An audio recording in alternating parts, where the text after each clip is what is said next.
Hi guys, Jordan from P&P Campers. Just going to do your video handover on your Burstner Solano. So we're going to start another bonnet before it gets too dark. We've got the washer fluid over here on the left hand side. Power steering fluid sits just underneath that. Coolant and brake fluid. You can top up your engine oil from this cap just on the top here and check it from the dipstick down the bottom, which is the red top dipstick. Everything on the other side over here is all sort of battery and 12 volt related, but you've got the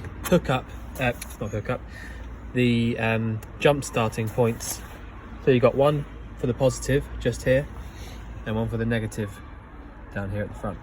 So basically if you need to jump start the van and for whatever reason, positive there, negative there. Reason for that is that your engine battery actually sits under the floor in the cab. So, you know, it's actually easy to get to if you need to replace it, but when you actually need to jump start it, it's a right pain if you have to actually get the floor out to get to it just for that. But yeah, so that's where that is if you want to jump start the vehicle, although obviously you shouldn't have to because we have had just the, you know, the full service and MOT done. So we carry on now on the passenger side. Got your diesel filling point, so you need your ignition key to go in there to use that. Fresh water inlet, which is this one here, so push in and round to the left to get that to come out, and then to actually lock that back up again, push in and round to the right until it stops. So I'll just grab your keys out and show you. You basically just pop the key in, and this applies for pretty much all the lockers actually. Key, turn it whichever way it'll go. Right, if you like that, I don't know if you saw that. So that's locked up now, but if I turn it like this to the left, take the key out, I can then unlock that, push it in, do it again, take the key out, and now literally it just pushes in and turns, doesn't actually do anything. So that's locked up. Gas locker, so you've got space in here for two 13 kilo propane bottles, so that's pretty much as big as it gets. At the minute there is just one full 6 kilo propane bottle, as you know, that's what we give away with all the vans. So if I just sort of give you a quick run through with that, to actually turn the gas bottle on, you go anti-clockwise around to the left. I'm going to leave it on for the minute because I've got things on in the van so I can show you, but basically that's that. Anti-clockwise for on, clockwise for off. All of the rest of it up there is all just for us testing. The only bit you need to know about really is this nut just here. So when your bottle eventually sort of runs out, which will be a long time because these last ages and ages, but you literally undo this nut just here, the whole thing will come out. Swap your bottle over, pop that back on the new bottle and just give it a little nip up. It's only sort of like a brass coppery type metal, so it's not very strong. So when you do go to tighten it up, just give it when you get to a bit of pressure, give it a little bit, but not, don't over tighten it basically. So you've also got your external water point, so that's this one just out here. So you basically plug your point into the right hand side there, and then you've got hot and cold settings just there.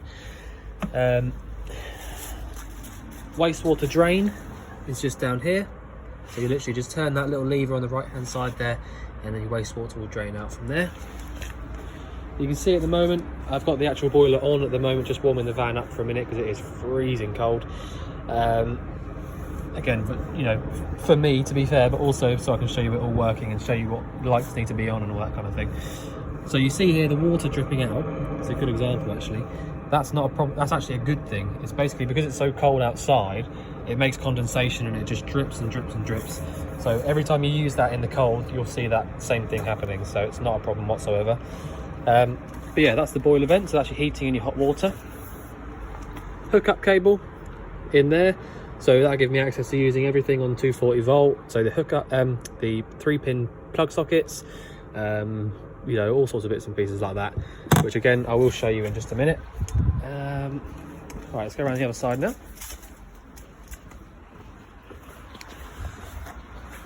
So I'll show you one of the bonnet. I'll show you a few bits in the cab in just a minute when we get in. These two vents just here are for your fridge. So if you ever needed to get to the back of the fridge for whatever reason, then that's where you go. To be honest, it's unusual that you'd have to do that unless it's something that we would have to do, like check the burner or something like that. But with this one, flew through flew through its hab check, so you shouldn't have to get any issues with that whatsoever. External gas point down here, so it's a similar sort of thing, but you just plug your sort of external gas point fitting in there and then turn this dial 90 degrees so it's facing the pipe. Once you've done that, you have gas coming out to whatever it is, maybe an external barbecue or something like that. And that's that. The toilet cassette, so that comes all the way out like that. To actually drain it out, you use this part on the left hand side here at the front, so you just turn this round and empty it out from there. And once you're doing that, you need to hold that little button down there whilst you're actually emptying it. Pop that in all the way until you hear that click, and then obviously to take it back out again, you lift up this little lever inside and pull it. They can be quite stiff, but that's just because they're a nice snug fit inside there, these newer ones. So yeah, that's that. What else have we got? We've got a couple of external power points as well. So you've got a couple of different types really. Because it's a German built van, they give you all the continental style bits and pieces. You've also got an aerial point, satellite point and an aerial point there, and also some 12-volt power. So I think that's really for if you wanted like an external TV or something like that. I'm not sure, or plugging in a satellite to there so that you can power inside. But yeah, that's all there. The rear locker, you've got this little bit here which you've got these all the way around the van, but it allows you to have some warm air coming through into the actual garage if you need it, as well. You've got a light inside here as well. Yeah, you can get to your boiler from inside that cupboard just there. But yeah, all the rest, I mean, it's a huge amount of storage. It's really good, and it's all been cleaned up really nicely. So I'm going to take my shoes off before I go in there. I don't want to mess it up. But yeah, there you go. So there's not really too much to show you in the garage, to be honest, but there you go. Right, so I'll show you around the inside now. I will just take my shoes off because it is nice and clean. Right. Close that door. So I will start in the cab, just because I'll probably forget otherwise. So, automatic gearbox, which in my opinion couldn't be any easier to use. If you've got your foot on the brake, you can basically, neutral is up in that position up there. If you want to drive off in normal drive, so like where you'd normally have D, literally just go down and let it go to the left like that. So once you do that, you get a little symbol in the middle that says A, I believe. Yeah, A. And it'll say A1 if you're pulling away. And that means you're in first gear. So every time it changes gear, it will just say A1, 2, 3, 4, 5, like that. So it really is simple. That's literally all you need to do. The only thing you'll notice is it is actually a manual gearbox inside, with an automatic selector. So when you rev up and it goes to change gear, they do take a little while to actually shift over. But that's the only thing to sort of look out for. It's totally normal. If you want reverse, you go over to the right again and then down. That's in reverse. Automatic. Neutral. So neutral is where you want it all the time that you're not driving, with your handbrake up and all that. You've also got a few different sort of dials and bits and pieces around the van, but the main things really, your lights, turn them on from that left hand side there, enough, and your washers and wipers on the right hand stalk. Hazard lights, they're in the middle. Your two fog lights, front and back. You can lock and unlock the cab from inside, which is really helpful.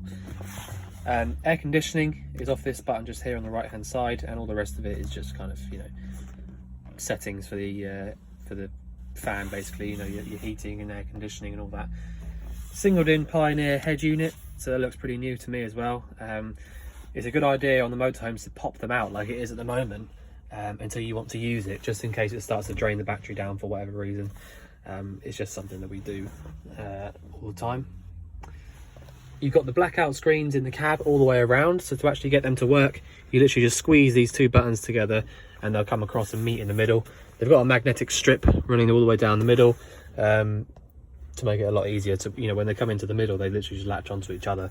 So that's really easy. Exactly the same kind of idea with these side windows, but you literally squeeze it in and pull it all the way out. all the way, and then basically instead of being a magnetic strip just on the thing, it's got another magnetic strip on the inside all the way around, so it kind of meets there and stays. Pull it away. It's a little bit of a you gotta move it around a little bit to get it right, but there you go, it's all done. Yeah, so that's it. You've got a reversing camera there as well, park safe. But yeah, so pretty straightforward in the cab, but you know, all nice and easily laid out. So as for the actual motorhome side of things, you've got up here is your main control panel. So you have got, let me just run through it with you. So you've got, just here is a battery, or both of these are telling you your battery levels. Now if you look up here at the top, you've got 10 to 15, which is the voltage, and at the bottom you've got 0 or leer to vol, so that's empty to full. So if you look at the top scale of this one, and I press this front button, this is telling you the engine battery's voltage. So just under 13 volts, so maybe 12.8. That's absolutely perfect. That's really, really good for a resting battery rate. But because I've got a hookup cable plugged in, if I check the leisure battery's voltage, it'll be much higher. So 14 volts in that. So that proves straight away that when you have the hookup cable plugged in, your battery charger is working and keeping your leisure battery up to power. So if I then look down here, you've got 12 volt and then 0. If I press the 0 button, everything 12 volt, all the lights, everything, all power will just turn straight off. So I'm not going to do that at the moment, but to turn it all on is that one. And then you've got your water levels. So if I click the top button, that tells me the fresh water level, so it's empty. And if I press the bottom one, it tells you your wastewater level, which is also empty. And then you basically just got this little pump switch here as well, so it's on at the moment. The water pump in this van is submersible, so what that means is it works off 12 volt power only. It doesn't work on pressure. Good thing about that is that there's no real pressure at your tap, so it's unusual to get leaks from the taps in these because they don't have any big pressure at them. Leaks can occur, you know, randomly, to be honest with you, but you know, 9 times out of 10 it would be with a van with a standard pressure working pump, whereas with these submersible ones, they literally sit inside a tank and only work when you actually pull the tap open. So literally pull the tap, pump runs. If you want to use the boiler, you need to do this first. So come in and do what I've just done up there, turn all the power on and turn your pump on. Just come to this sink here, pull the tap like that to the hot side, and just make sure that you've got nice clear water coming through. No air coughing out, nothing like that. Once you're happy with that, that means that your boiler is definitely full, and then you can go ahead and start using it for whatever you want. Until you've done that, you shouldn't light the boiler up at all, especially on the hot water, just because, you know, I mean, you can use the heating, but if you try and heat the water up without any water in the boiler, then it will, you know, it'll start burning things out and it'll be a bit messy. You need an igniter before you start trying to light any of these up, because there's no ignition, which is quite a standard thing on the Burstners. But you know, that's just one of those things really. They've all got a thermocouple on them, which is a little prong of metal at the back, and what that does is it senses the flame, and if the flame goes out whilst you're actually got it lit up with one of these on, then what happens is it will turn the flame or stop any excess gas coming through unburnt after about sort of 10 seconds or so, depending on how long you've had it on. But they all work. I have to check them all out as part of the have check. You've got a couple of lights underneath here, which work for that switch just there. Right, so I'll show you the fridge next. So nice blue light inside the fridge, which comes as standard on these newer fridges. So if I just show you, it's so easy to actually use this fridge, I must admit. It's they call it an AES, so it's automatic energy selecting. And so what you can do is, if I click mode here, I can flick through and choose 12 volt, gas, AES, so that'll choose it for me, and it'll tell you which one is chosen. In a second.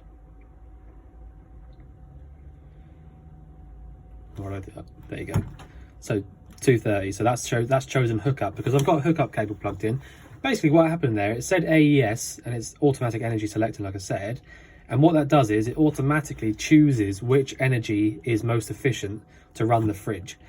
So it goes through, so it checks the gas, it checks the 240 volts. So what it does, if you've got a hookup cable plugged in like I do now, it'll always choose hookup first because that is the most efficient way of using it. If you don't have a hookup cable plugged in, it will try that, won't work, and then it'll try the gas because that's the next most efficient way. If you have the engine running, it will use a 12 volt because that's the only way of using the 12 volt. Plus you can't use the fridge any other way when you're driving. And if you haven't got any of that, you just got your gas on, it'll just choose the gas. So you can do that if you want to, but in my opinion, it's just as easy just to sort of flick through and choose what you want. So 12 volt gas, so if I've got the gas on at the moment, it will light up on its own.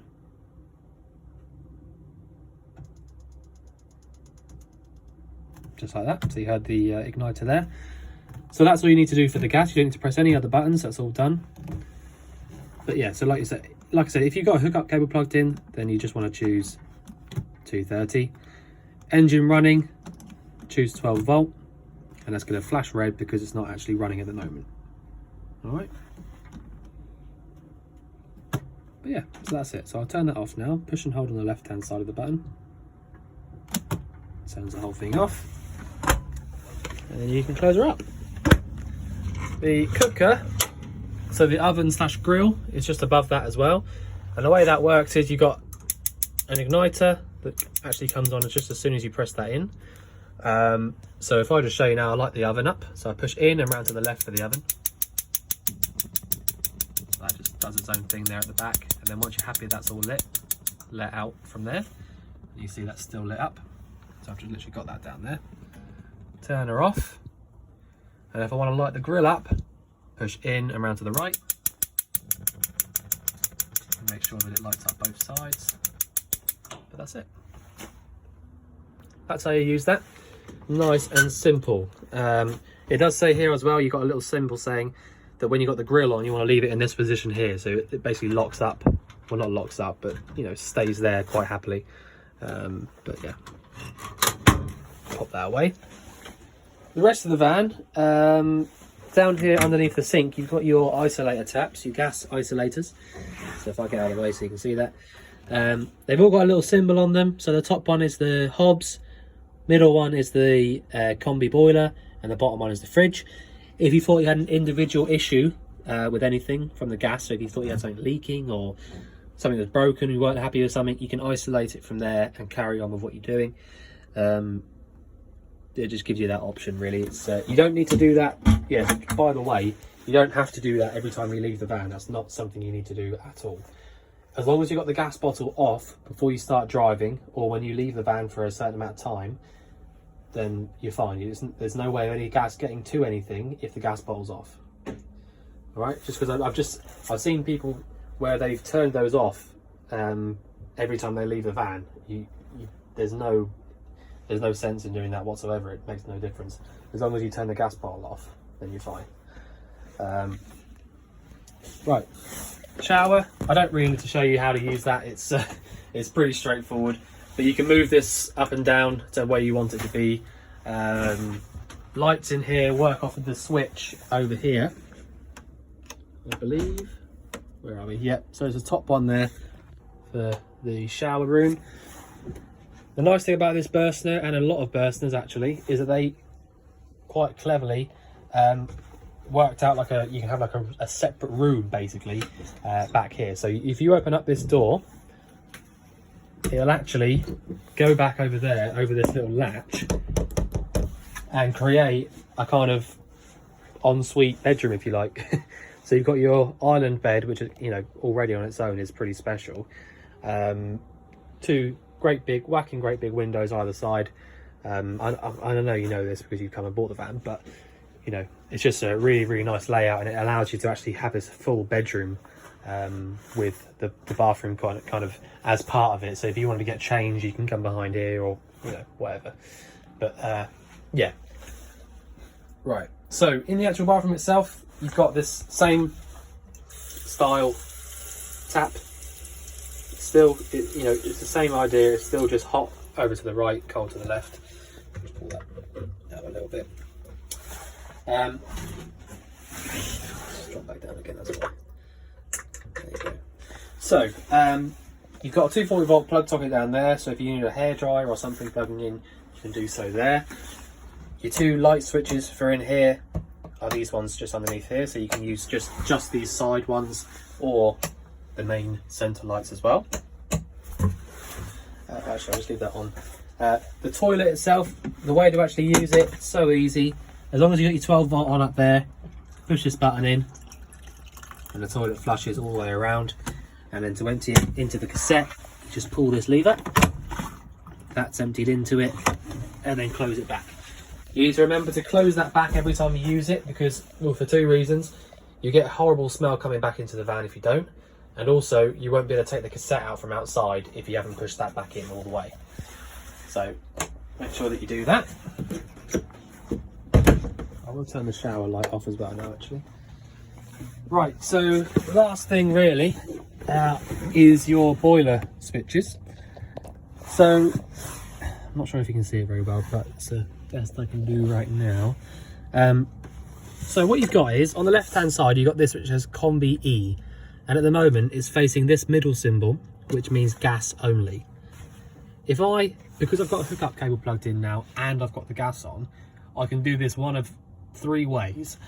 I can either have it exactly where it is in the middle and use the gas only, or I can go down one or down two to use gas and electric at the same time. So what that does is it basically starts warming up an element inside the boiler. So a 240